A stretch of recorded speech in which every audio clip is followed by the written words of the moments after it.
का आलम यह है कि अब आपकी रसोई में हमेशा चीनी कम ही रहेगी।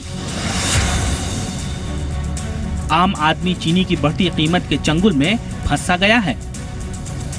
वो शक्कर आज 40 रुपए क्रॉस कर गई है। आम आदमी की जेब तो कट ही रही है ना।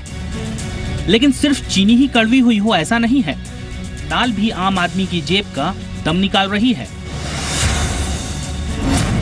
तो आखिर चीनी और दाल में क्यों लगा महंगाई का छौंक?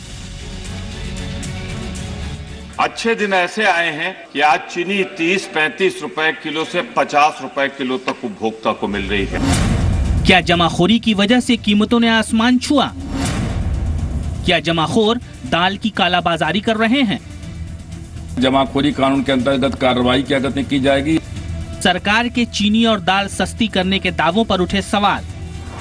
चीनी की कमी नहीं है, 260 लाख टन इस बार चीनी की पैदावार होने वाली है। आखिर कौन है दाल के जमाखोर? कौन है चीनी के गुनहगार?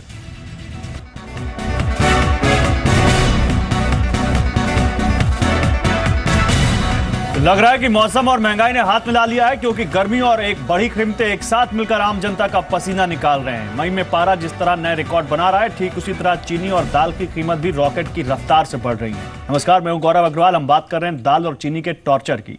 केंद्र सरकार की तमाम कोशिशों के बावजूद दिल्ली में अरहर दाल 171 रुपए प्रति किलो और चीनी 40 रुपए प्रति किलो के भाव पर पहुंच गई है। दाल और चीनी की कीमत में बढ़ोतरी को लेकर विपक्ष ने आज संसद के दोनों सदनों में सरकार को घेरा। ये रिपोर्ट देखिए कि अब चीनी क्या कहते हैं कि वहाँ स्टॉक लिमिट रहेगा और उस पर भी जमाखोरी और कालाबाजारी का कानून लागू हो जाएगा।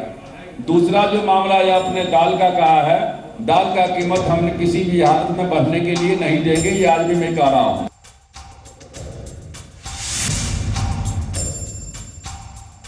तो ये है दाल और चीनी की कीमतों को लेकर केंद्रीय खाद्य मंत्री रामविलास पासवान के दावे। मंत्री जी पिछले 15 दिनों से दाल और चीनी की कीमतों पर काबू का दावा कर रहे हैं, लेकिन इस जुबानी जमा खर्च का कोई असर जमीन पर दिख नहीं रहा है, क्योंकि चीनी और दाल की कीमत में लगातार बढ़ोतरी जारी है। मामला आज संसद में भी उठा। विपक्ष ने सरकार को दाल और चीनी पर घेर लिया। ये सरकार आई थी इस वादे के साथ कि अच्छे दिन आएंगे। अच्छे दिन ऐसे आए हैं कि आज चीनी 30-35 रुपए किलो से 50 रुपए किलो तक उपभोक्ता को मिल रही है।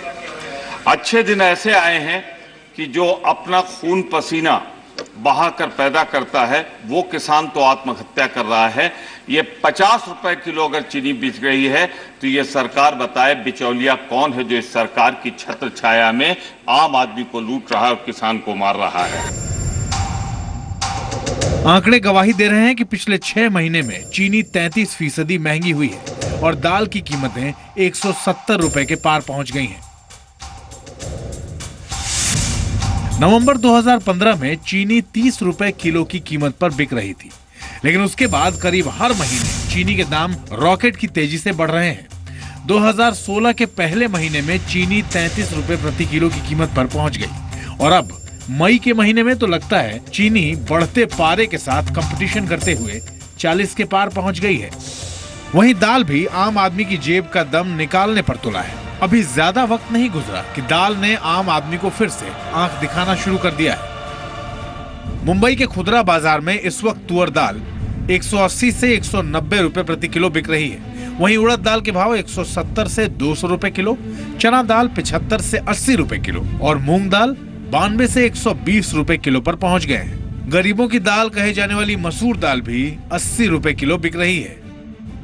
चीनी की कीमत में इजाफे की वजह इसकी कम पैदावार है। इंडियन शुगर मिल्स एसोसिएशन के मुताबिक मौजूदा साल चीनी का उत्पादन 250 लाख टन रहेगा। हालांकि इससे पहले 260 लाख टन उत्पादन का अनुमान था। सरकार भी अपना हिसाब किताब 260 लाख टन के हिसाब से लगा रही थी। तो बात चाहे चीनी की हो या दाल की, ये कोई सस्ती चीज नहीं रही। पिछले साल भी अक्टूबर में यही रेट थे। तब सरकार ने दावा किया था कि दाल के महंगे रेट दोबारा लौटकर नहीं आएंगे, लेकिन खोखले दावों की हकीकत सबके सामने है। मुंबई में कविता शर्मा, भोपाल में मकरंद काले के साथ ब्यूरो रिपोर्ट, जी मीडिया। तो आखिर दाल और चीनी के दाम काबू में क्यों नहीं आ रहे? सरकार के दावे तमाम हैं, लेकिन जमीन पर नहीं दिखता कि इनके दाम कम हो रहे हों। विजय सरदाना, एग्री एक्सपर्ट, इस वक्त हमारे साथ जुड़े हुए हैं। सरदाना साहब, स्वागत है आपका जी बिजनेस पर। आज संसद में भी ये मामला गूंजा है कि आखिर चीनी इतनी महंगी क्यों हो रही है और दाल बेकाबू क्यों हो रही है। क्या लगता है सर, सरकार दावे बहुत कर रही है लेकिन असर नहीं दिख रहा है, क्यों नहीं काबू में आ रही महंगाई? देखिए, सबसे इम्पोर्टेंट चीज ये है, सरकार को ये समझना पड़ेगा और मानना पड़ेगा कि हालात उनके काबू से बाहर है। उनके पास कोई एक्शन प्लान नहीं है। पिछले साल भी आप ही के स्टूडियो में हम लोगों ने इस पर चर्चा की थी, तब भी हमने सरकार को सुझाव दिया था कि आपको एडवांस प्लानिंग करनी पड़ेगी, लेकिन सरकार को लगता है कि उनके पास हर चीज का समाधान है। ये गलतफहमी उनकी है। सबसे महत्वपूर्ण मुद्दा ये है कि डिमांड सप्लाई गैप है दालों के मामले में। हमने सुझाव भी दिए थे। अब सिचुएशन ऐसी है कि जिस तरह से सरकार कार्रवाई कर रही है, प्राइस कंट्रोल ला रही है, जिस तरह से अफड़ा तफड़ी में जो गलत कदम सरकार उठा रही है, इससे महंगाई और बढ़ेगी। आप पूरा का पूरा सप्लाई सिस्टम डिस्टर्ब कर रहे हो। आने वाले नहीं सर, लेकिन पिछली बार हमने देखा था, पिछले सीजन में जब दाल के दाम 180-200 रुपए के ऊपर बढ़े थे तो बहुत सारी बातें की गई थी। एक बफर स्टॉक बनाने की बात कही गई थी, दाल बाहर से इंपोर्ट करने की बात की गई थी। क्या वो सब हो रहा है सर?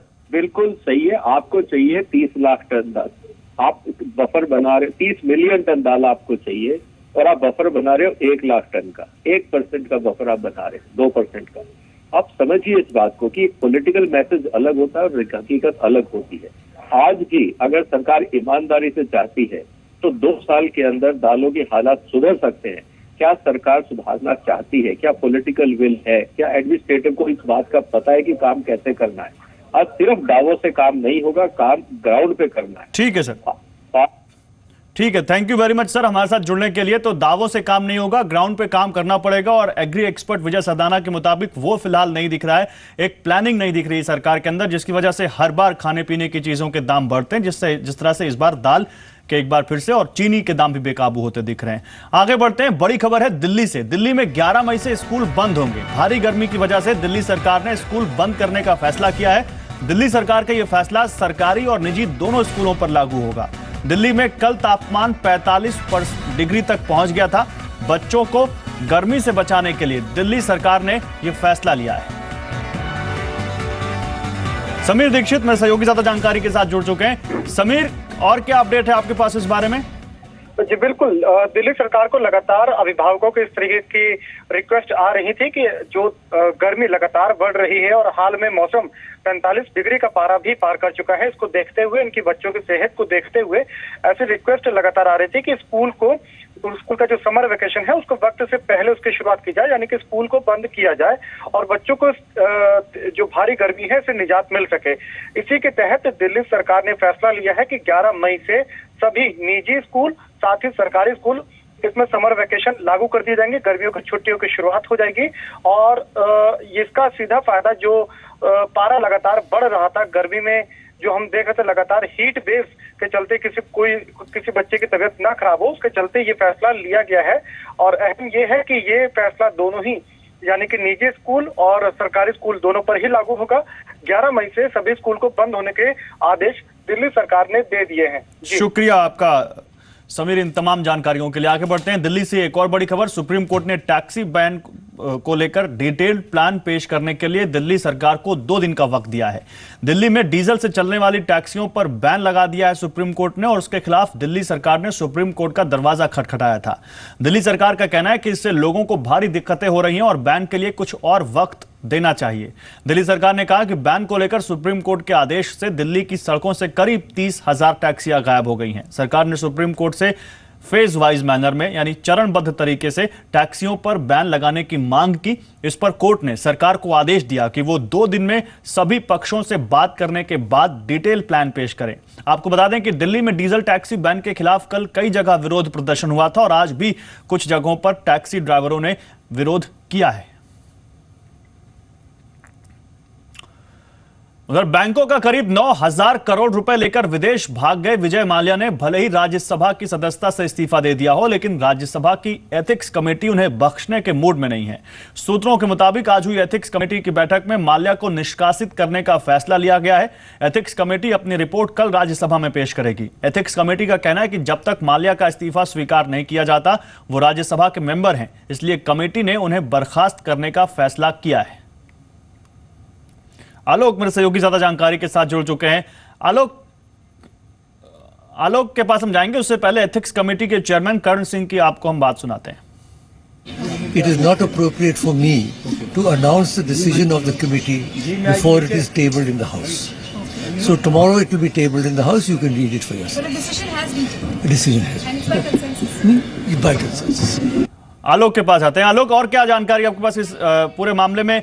सूत्र क्या बता रहे हैं आपके, क्या फैसला लिया जा सकता है? बिल्कुल, देखिए, जैसे कि आपने करण सिंह को सुना ये कहते हुए कि वो इस डिसीजन को मीडिया को नहीं बता सके क्योंकि ये प्रिविलेज का मामला है, राज्यसभा के प्रिविलेज का मामला है। लेकिन हमारी जो बातचीत हुई है उसके मुताबिक जो फैसला विजय माल्या पर पहले लिया गया था, जो सभी मेंबर्स इस बात पर राजी थे कि विजय माल्या की सदस्यता को रद्द किया जाना चाहिए क्योंकि जो कंडक्ट है वो एक राज्यसभा सांसद के मुताबिक नहीं है। तो जो फैसला आज एथिक्स कमेटी ने लिया है वो राज्यसभा को कल कन्वे कर दिया जाएगा। कल 11 बजे उसको पेश किया जाएगा, करण सिंह उसको पेश करेंगे। उसके बाद राज्यसभा के चेयरमैन एक मोशन मूव करेंगे और उस मोशन पर तमाम मेंबर्स की सहमति ली जाएगी और ये सहमति अगर हो जाती है तो विजय माल्या की बर्खास्तगी तय है। तो कुल मिलाकर देखा जाए तो विजय माल्या को बिल्कुल एथिक्स कमेटी या सरकार बिल्कुल बख्शने के मूड में नहीं, और साथ ही साथ पार्लियामेंटेरियंस भी, क्योंकि पार्लियामेंटेरियंस को भी लगता है कि कड़ा मैसेज जाना चाहिए, विजय माल्या के जरिए ही जाए, क्योंकि इस तरह से देश का 9,000 करोड़ रुपए लेके जाए और विदेश में बैठ के वहां से ये कहे कि वो पैसा नहीं दे सकता और उसको पैसा नहीं मिलेगा, तो ये एक गलत परंपरा है। बहुत शुक्रिया आलोक आपका इन तमाम जानकारियों के लिए। आगे बढ़ते हैं। ऑगस्टा वेस्टलैंड घोटाले में पूर्व वायुसेना प्रमुख एयर मार्शल एसपी त्यागी पर सीबीआई का शिकंजा कसता जा रहा है। एसपी त्यागी से सीबीआई आज दूसरे दिन भी हेडक्वार्टर में पूछताछ कर रही है। त्यागी पर इस मामले में घूस लेने का आरोप है। सूत्रों के मुताबिक त्यागी से अब तक की पूछताछ में कई बड़े खुलासे हुए हैं। खुलासे के मुताबिक ऑगस्टा डील में बिचौलियों और त्यागी के बीच बातचीत में कोड वर्ड का इस्तेमाल हुआ था। बिचौलियों ने कई बार त्यागी से ग्यूलिया शब्द का इस्तेमाल किया। इटालियन में ग्यूलिया का मतलब होता है गॉर्जियस गर्ल, यानी खूबसूरत लड़की। साथ ही भारत में रजिस्टर्ड 3 कंपनियों में एसपी त्यागी की हिस्सेदारी का खुलासा भी हुआ है।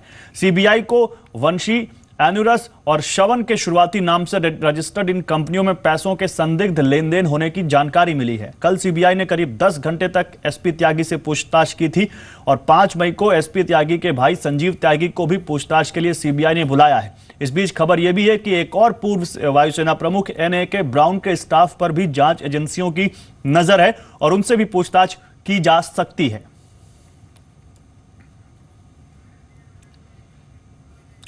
उधर आज दिल्ली में हुई बीजेपी संसदीय दल की बैठक में प्रधानमंत्री नरेंद्र मोदी ने सांसदों की जमकर क्लास ली। मोदी सरकार 26 मई को 2 साल पूरे करने वाली है, इसलिए प्रधानमंत्री नरेंद्र मोदी चाहते हैं कि सरकार की उपलब्धियां लोगों तक पहुंचे।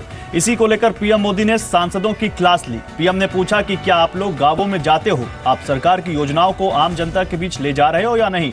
अगर आप नहीं ले जाओगे तो सरकार की योजनाओं को जनता को तक कौन पहुंचाएगा और योजनाओं की जनता को जानकारी कैसे होगी? पीएम मोदी ने मुद्रा योजना और मुफ्त गैस कनेक्शन योजना पर सांसदों से सवाल पूछे। पीएम ने सांसदों से कहा, पुरानी सरकार अपनी योजनाओं का ढिंढोरा पीटती थी, आप कम से कम सही काम की जानकारी लोगों को दें।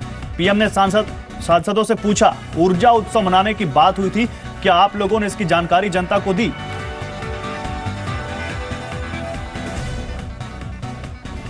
देश के प्रधानमंत्री ने कहा कि 2 वर्ष का कार्यकाल सांसदों का भी पूरा होने को आया है और 2 वर्ष का कार्यकाल सरकार का भी पूरा होने को आया है।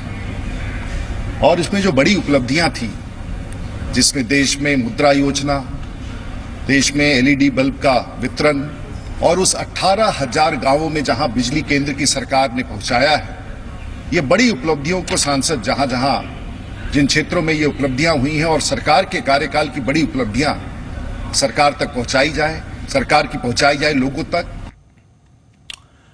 आगे बढ़ते हैं। सिग्ना TT के हेल्थ केयर के MD और CEO संदीप पटेल का कहना है कि भारत के इंश्योरेंस कारोबार में काफी संभावनाएं हैं। पटेल के मुताबिक विदेशी पार्टनर सिग्ना कंपनी में हिस्सा बढ़ाएगी। संदीप पटेल से खास बातचीत की हमारे संवाददाता अनुराग शाह ने।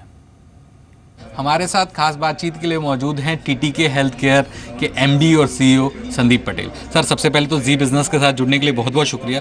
तो my first question would be, according to your report today you have launch, do you think there is awareness among Indians about health is increasing, and after that there will be so much of scope for insurance? I definitely think there's awareness because if you saw in one of the pieces that we talked about 65% of spend is being out of pocket. So people are aware that they're spending money out of pocket. And I think that when we looked at both the current and the future, which is sort of the senior segment, both of them are really indicating that they're spending more money, they're saving money towards health, and are open to look at risk products and are willing to pay a certain type of premium. So I do definitely think awareness is building from a health perspective. And if I've been here for 5 years now, and year over year, I feel health awareness is growing. And it's primarily driven by the cost of healthcare. So I definitely think there's an opportunity to help people manage that risk that they're carrying from a health perspective.